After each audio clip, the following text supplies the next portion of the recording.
your hair has been the same length for the past 2 years, I'm going to need you to take some responsibility. I am so tired of people using genetics as a crutch when their hair is not growing or when their hair has been stuck at the same length for a long time. Anytime I come on this internet and I am preaching proper hair practices, when I'm preaching length retention, when I'm preaching protective styling, there is always those people in the comments, yappa yappa yappa, genetics, yappa yappa yappa, we don't have hair in our family. Well, guess what? We don't have hair in my family either. But look at me. I'm not saying that genetics doesn't have the roles that it plays. In fact, that is what this video is about. You see, when it comes to hair, genetics handles 4 major things: your hair color, your hair texture, your hair density, and your hair growth rate. And in this video, I'm going to go through each and every one of these points so that I can clear up this whole genetics mess, because too many people are there busy blaming genetics when there are actionable steps they can take to see longer, healthier hair. So hopefully after this video, you will leave the camp of we don't have hair in my family and join the camp of long, healthy hair. If you're ready to switch camps, then keep on watching.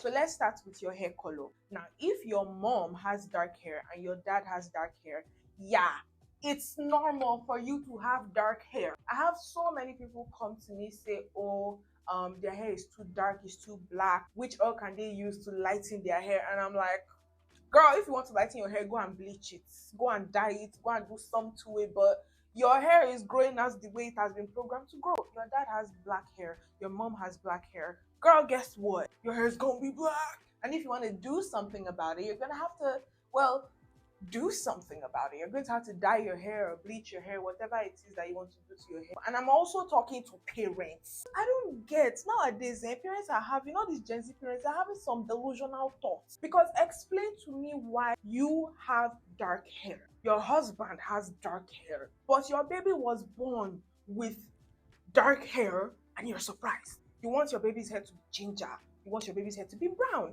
you want your baby's hair to be blonde, like. And you will see them, they are laying lace fronts for babies, they are dyeing babies' hair because they want their baby's hair to be more hip, they want their baby's hair to be cooler, it should be lighter. Why didn't you go and marry white man for your long? I don't it's not really making sense to me. So please, when it comes to your hair color, genetics is the babanla olori factor when it comes to what color your hair is going to be. Now let's move to hair texture. What I mean by texture is like where you fall on the hair type scale, whether your hair is wavy or kinky or curly. Genetics plays a huge role in that, okay? But let's say you have 4C hair, your husband has 4C hair, guess what? It's very likely that your child is going to have dense 4C hair as well. It's gonna have those tight coils. Yes, you have kinky hair. Your husband has kinky hair. Where does your child want to get wavy hair from? It bothers me so much because I interact with these people more often than you can think. I work with Shiny Organic. So once in a while, I happen on some DMs that parents send us. They are asking if our product is going to take their baby's hair from 4C to 4A. And I'm like, if you were hoping for your child to have a certain type of hair, you forgo marry a certain kind of man. I don't understand. And even for people themselves, because I've had people come to me and say, oh, they want looser textures. And I'm like, I believe that every curl type is beautiful. Whether you have type 4 curls or type 3 curls or type 2 waves, your hair is beautiful. Figure out how to style it, how to make it look nice. I won't go outside now and people will tell me that my hair doesn't look nice, because it does. But I have 4C hair. I just know how to style it. Of course, this isn't my hair, it's extensions. But like, there are so many things you can do with your hair, right? That's the point. So why are you trying to loosen your curl texture? Like, it's giving self-hate. Girl, go get checked. Go to therapy or something. Or you can rewind the hands of time and then let your mom go and marry white man, European, so that your hair cannot come out the way you're thinking you want it to. But other than that, yes, genetics has a firm hold on what kind of curls that you're gonna have. Another aspect of texture is the thickness of your hair strands. Some people have really thick hair strands. Some people have really fine, really, thin hair strands. That is also down to genetics. Now, you can do protein treatments to strengthen your hair, but best believe, okay, that protein treatments are not going to make your strands thicker. They will, give it small strength, give it small support, but it's not gonna make your hair thicker. Don't let any brand lie to you. The way we used to drink Kozobo in this natural hair community is not funny. Brands will lie through their teeth to collect your money. Please, any brand that is telling you that you should rub this oil, this butter, this treatment, and it's going to make your hair strands to be thicker. If you have fine hair, you will have thick hair. So like all of that is in the hands of genetics. Okay. Now that we've even started talking about thickness, let's move on to density. Density is another aspect of the natural hair community where the most zobo is served. There are so many brands out there with their thickening hair butters and their thickening hair oils. Let me tell you something. Every single person is born with a set number of hair follicles on their head. There's nothing you will rub that is going to manufacture more follicles on your head. So if it didn't day, it didn't day. There are some exceptions. There are people who have experienced hair loss, and then when they are recovering, their hair grows back thicker.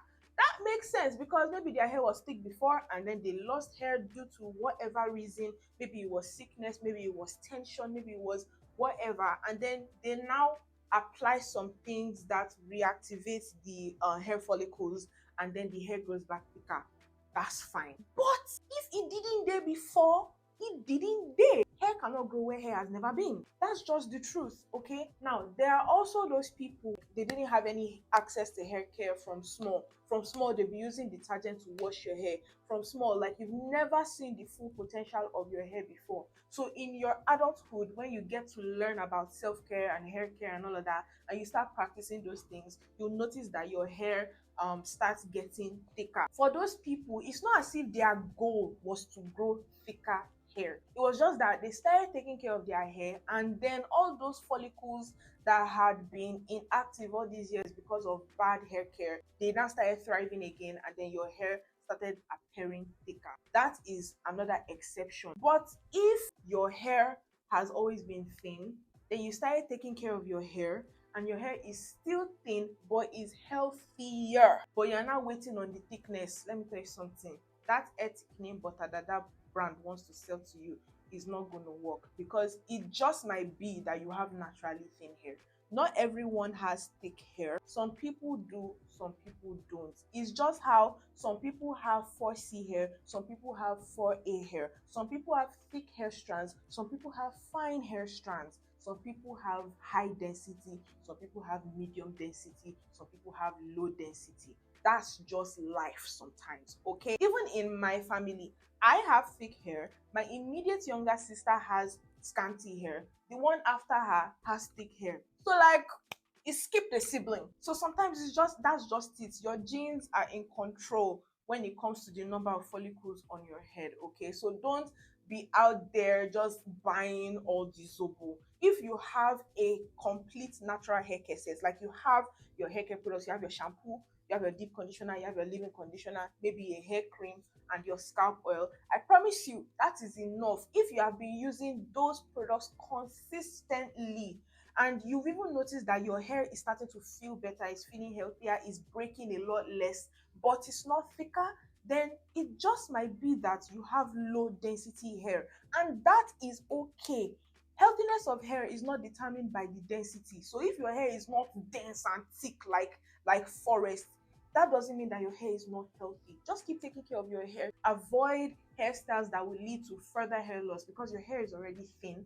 Avoid really heavy, really thick hairstyles, okay?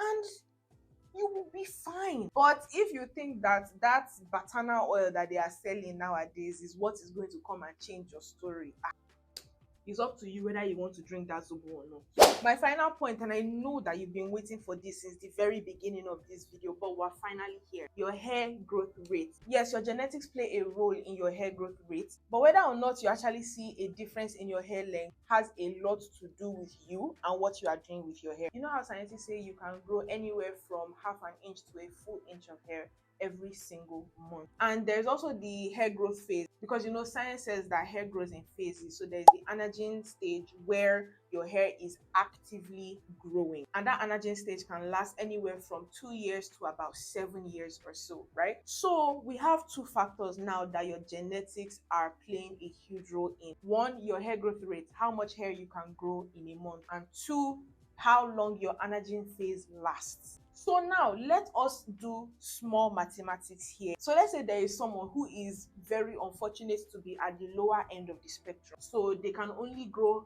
half an inch of hair per month, and their anagen phase lasts for only 2 years. Half an inch of hair per month, that is about 6 inches, right, in a year. And if your anagen stage lasts for 2 years, then that means it's 6 times 2, which is about 12 inches. So what is your excuse? Because anytime I come and I'm talking about length retention, I'm talking about protective styling, I'm talking about proper hair growth practices, people are always hounding me about anagen stage, anagen phase, your genetics, your hair growth rate, blah, blah, blah. Okay, now we have done the mathematics now for the most unfortunate person on earth that can only grow half an inch of hair and their anagen stage lasts for only 2 years. That is 12 inches. That if you were retaining length properly, you would have grown 12 inches of hair. So you that your hair didn't pass 6 inches for the past 3 years, what's your excuse? That's my question to you. Now let's go to the other side of the spectrum. So let's say this person B can grow a full inch of hair every month, and so that's 12 inches of hair in a year. So what it would have taken this other person 2 years to grow, this other person can grow it in 1 year. Okay, that's established. Now let's say that this person B, their anagen stage lasts for as long as 7 years, right? So that is 12 times 7, and that is 84. Ooh, wow, somebody can grow 84 inches of hair. That is crazy. Now look at the difference in that spectrum. Somebody's maximum is 12 inches of hair, another person's maximum is 84 inches of hair. But what if I told you that if person A, who is quite clearly unlucky in the hair growth gene pool, right, if this person, it's possible for this person to have longer hair than person B. Why? This person knows how to retain length.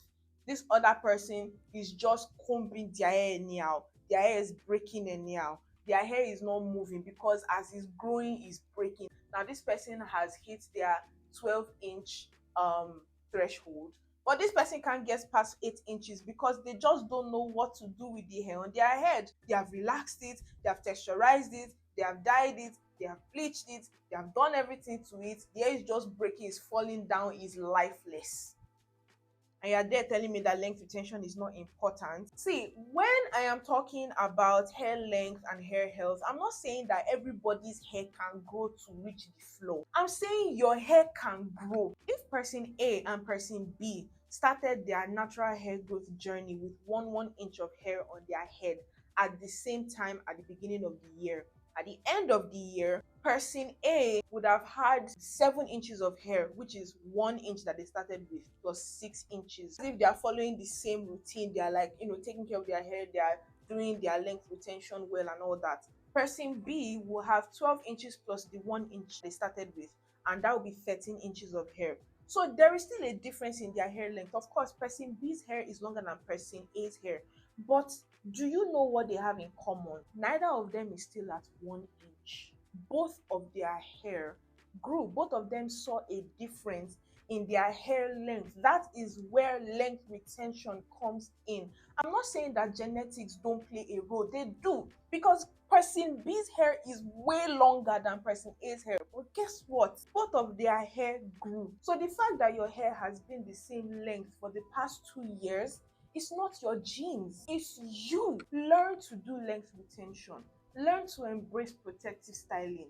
And I promise you, your hair will not remain the same. Stop using genetics as a crutch. It is just holding you back. I know a lot of people will come and say that, but what about me? We probably just have hair in my family. I'm promising you, swear to God, my hair is the longest and thickest I have ever seen in my family. I have never seen my dad on a full head of hair.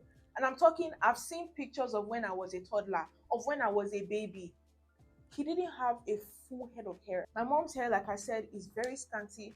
Doesn't take care of it, so it never grew long. My mom's younger sister has long hair, but it's scanty, which is normal because she just has naturally scanty hair, but her hair is kind of long. At least it's relaxed, but it's past her shoulders, so it's kind of long. Then on my dad's side, There's one of my aunties on my dad's side that has like also shoulder length relaxed hair as well. But when it comes to long natural, because my hair is on its way to my waist, so like my hair is the healthiest, longest, thickest hair I've ever seen in my own family. Oh, of all the family members that me have met, oh, plus extended family, oh, mine is the longest, is the thickest. So assuming I had sat down and said, oh, we don't have hair in my family, Jare, who carry this your haircut in comot, it's not going to work. We don't have hair in my family. I wonder where I'd be. But I decided to take care of my hair. And it's not as if taking care of your hair is something that is hard, honestly. It's not as hard as a lot of these people make it seem, because they will, spend the whole afternoon in their kitchen, mixing left and right, doing DIY, blending potato and moi moi together because they want to do deep conditioner. Like, hair care is not that tough. You see some people, their wash day is 10 steps, and then every day they will twist their hair, they will go to bed, they will wake up in the morning, they will untwist, they will style, they will go out, they will come back, they will twist their hair again, they will go to bed, and the cycle continues tomorrow. There are simple ways to grow your hair, and your hair will still look good, your hair will grow, it's going to be healthy, it's going to be just and it doesn't have to be stressful. I detailed everything in my hair growth guide. I'm going to leave a link to that in the description. I detailed everything. You can literally steal my routine in that hair growth guide with some very essential tips that you need to know if you want to grow long and healthy hair. Like, everything is just a very power packed guide. I'm going to leave a link to it in the description. But anyway, like, it's so simple, and it's just a 3-step formula: wash day, protective style, moisturize, repeat. Like, it's not that is just it.